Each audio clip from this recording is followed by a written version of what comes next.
It is the 4th of July weekend, and I don't know when I'm going to post this video, but the holiday comes with a theme of independence, and with independence also freedom. And if you ask most Americans if they believe they're free, they will likely think about things like life, liberty, the pursuit of happiness, the right to vote, and freedom of religion. But I'm also thinking about a different type of freedom. Something more inherent. Do we have freedom from the control of our impulses? I think of a client I worked with in the past. She was, what would we say, the all-star of her company. She was very good in what she specialized in, pretty much the expert. But she was also the jack of all trades. And she was keeping her company afloat. Now, because she was so knowledgeable in many things, anytime the founder of the company had an extra project for her, he wouldn't think twice about asking her to do it. And her fellow employees, whenever they came along a stumbling block, something that they didn't have intimate knowledge of, they would go to her. They'd not only ask for her input, but oftentimes leave her with additional work. Now, this lady was very proud of her work. She did great work. And so when a new problem came along that the rest of the team couldn't handle, she wanted to make sure it was done right and it was done well. She also didn't want people to feel like they were abandoned or left hanging. And so she was left with a lot of additional work. A lot of that work came home with her. So her place of refuge, the place where she's supposed to have peace and tranquility, became a work office.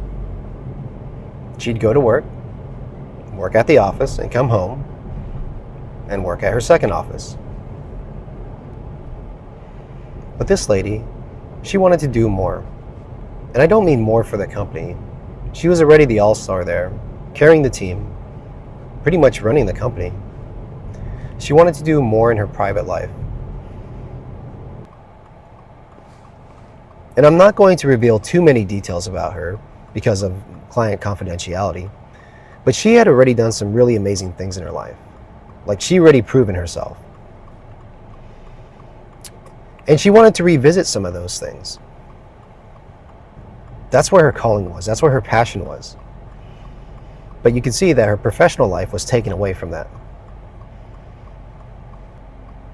And part of the reason was she didn't want people to feel bad. She didn't want people to feel like they couldn't get help. And maybe on some level there was some desire for approval, right? I mean, we all go through that. We say yes to things that we don't necessarily want to say yes to because we don't want to look bad. We don't want to look like we're unreliable, or that we can't do good work, or that you can't count on us. Those are all very admirable things, very honorable things. But sometimes, even good intentions can place us in shackles. And sometimes the impulses are not always altruistic.